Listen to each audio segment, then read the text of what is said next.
Good day, everyone. In this presentation, I'll give you some brief background to how the survey was conducted before delving into the results. In this talk, I'll be focusing on elephants and the key takeaways from the survey. For further details, I refer you to the 2 volumes of the survey report that are available on the KAZA website. These provide extensive details on the methods and results for not only elephants, but other species of large herbivores. For those unfamiliar, the Kavango Zambezi Transfrontier Conservation Area is one of the world's largest terrestrial conservation areas. This unique landscape is not only essential for the diverse ecosystems it harbors, but also as a sanctuary for Africa's largest elephant meter population. The KAZA TFCA covers 520,000 square kilometers. This is roughly the size of France. It spans the 5 partner states, Angola, Botswana, Namibia, Zambia, and Zimbabwe. As you can see in the map, it is a conglomerate of numerous protected areas. Importantly, this area is home to more than half of the African savanna elephant population. So why was this first of its kind survey initiated? Rewinding to 2019, the strategic planning framework for the conservation and management of elephants was adopted by the KAZA partner states. In doing so, the KAZA partner states made a long-term commitment to conserve and manage the elephants as one contiguous population, and they listed the KAZA Elephant Survey as a priority action. It was important to have up-to-date and accurate information on the elephant population and their distribution. 2 fundamental principles were then put forward for this survey. First, the need for centralized coordination and management of the survey under the guidance of the KAZA Secretariat, and second, that the KAZA survey must be conducted in line with the latest CITES MIC aerial survey standards. Previous surveys, while important and informative, faced some limitations, from varying methodologies to fragmented data. The 2022 survey aimed to bring about a cohesive, unified approach addressing these gaps. A lot of data on elephant populations was out of date. Some areas had not been surveyed since the 2014-2015 Great Elephant Census.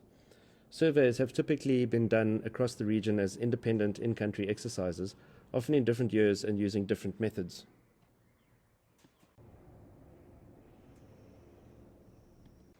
The primary objective of the survey was to provide a relatively accurate and precise estimate of the number of elephants in the KAZA TFCA, while also estimating the populations of elephant carcasses and other large herbivores, both wild and domestic, and to determine their spatial distribution. This map shows the area covered during the KAZA Elephant Survey. It spans over 310,000 square kilometers, which is about 60% of the total of the KAZA TFCA area. The survey area was determined by examining data from former surveys, GPS movement data from nearly 300 collared elephant over a 10-year span, and by consulting experts working on elephant conservation and research in the region to ensure the survey covered the core dry season range of the elephants in the TFCA.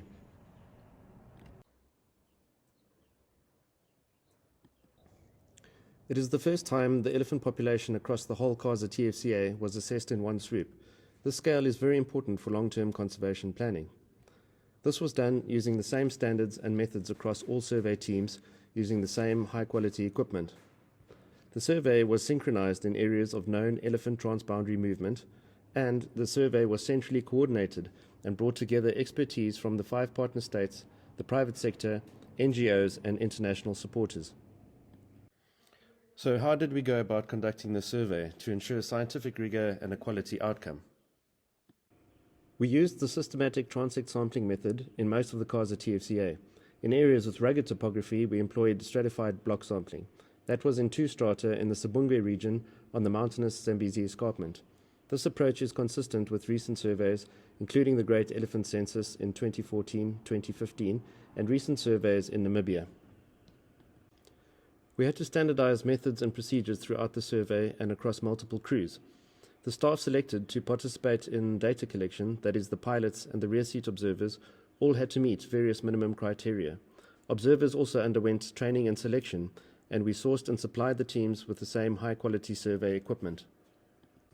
Furthermore, we established a set of standard operating procedures in the form of the KAZA Elephant Survey Manual and Standards that outlines a step-by-step method for teams to follow to ensure compliance with the CITES MIC standards.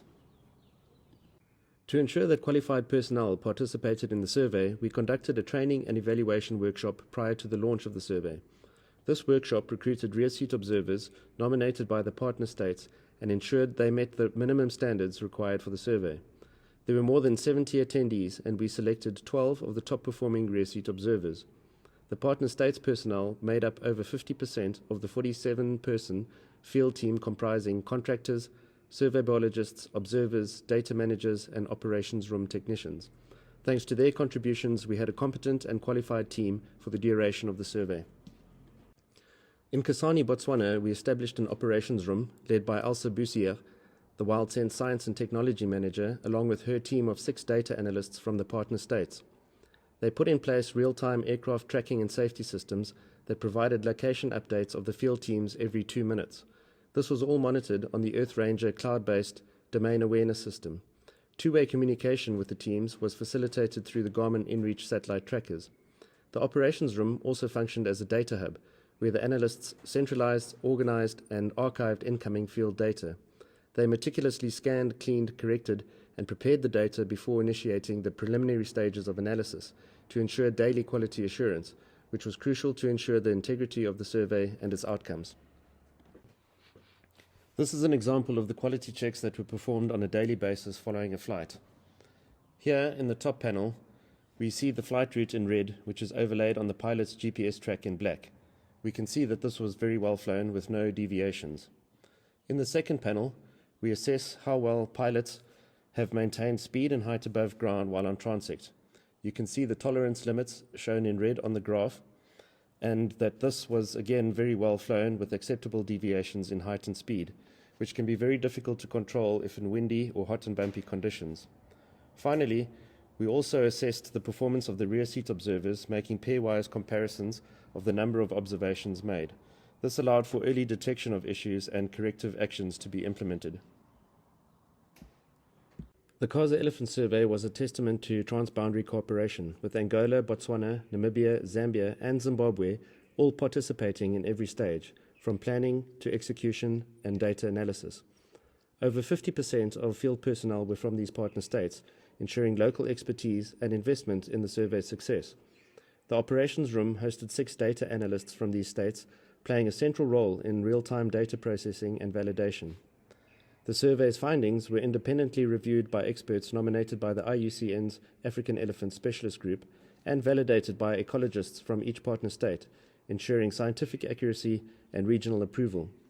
This level of transparent cooperation guarantees that the survey's results are trusted, scientifically robust, and endorsed by all stakeholders for future conservation efforts. The survey was conducted at the height of the dry season, when most deciduous trees are leafless and visibility is optimal, and before the onset of the rainy season in the months of August, September, and October. The survey began on August 22 in Sibungwe, Zimbabwe, and concluded on the 28th of October in Sioma, Zambia, just before the onset of the rain season. The daily progress of the survey teams can be seen in this animation, with each completed stratum marked in yellow. A total of 195 survey flights were made.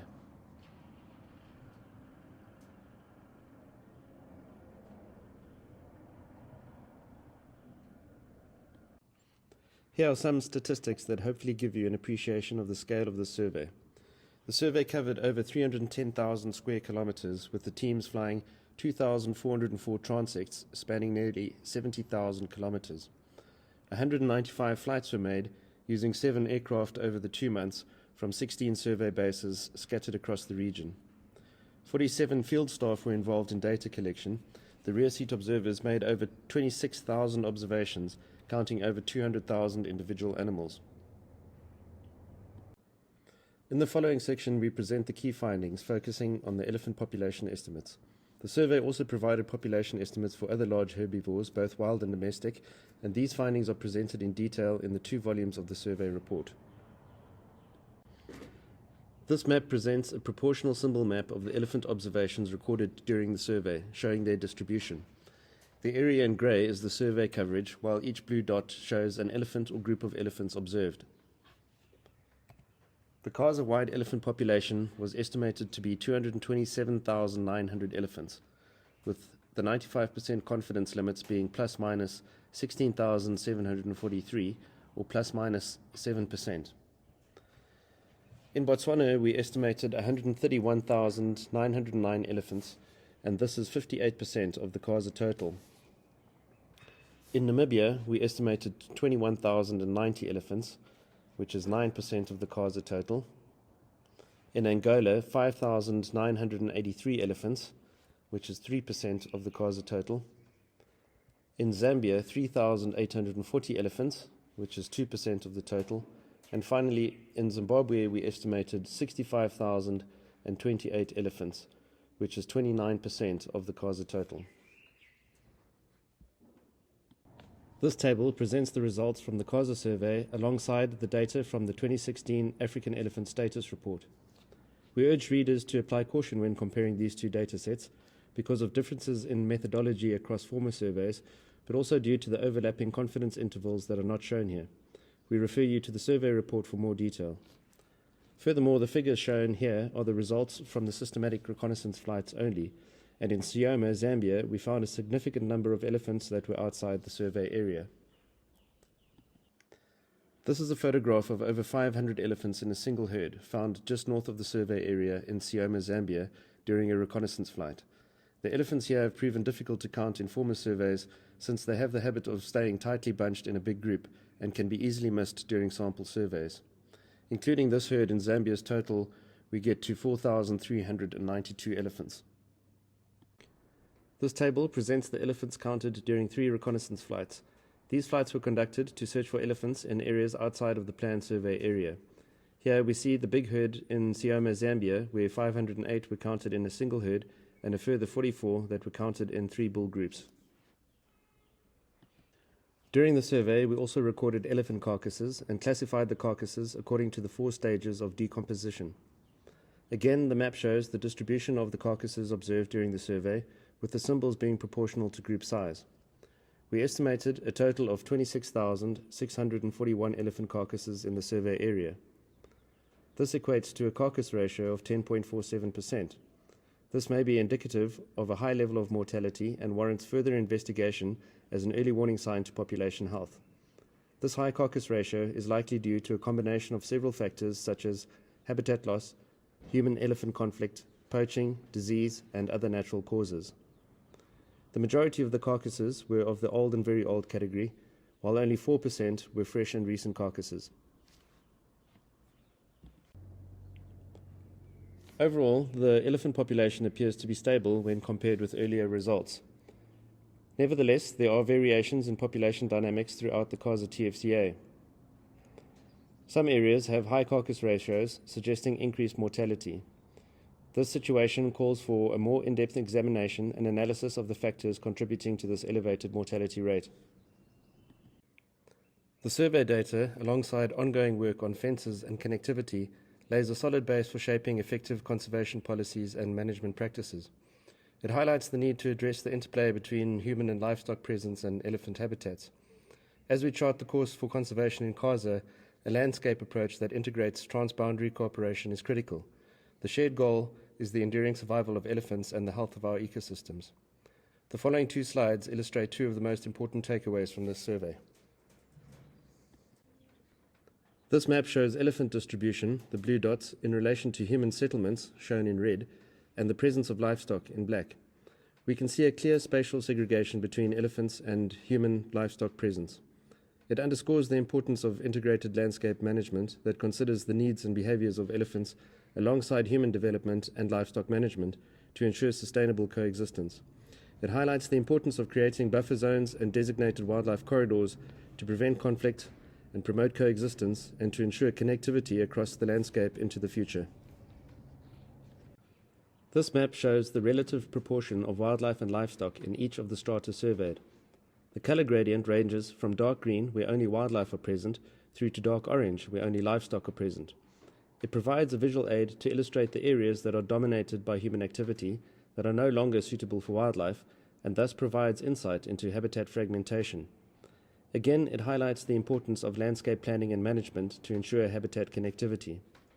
The ratio of wildlife to domestic stock in the survey area is approaching parity, with 1.16 wild animals for every 1 domestic animal.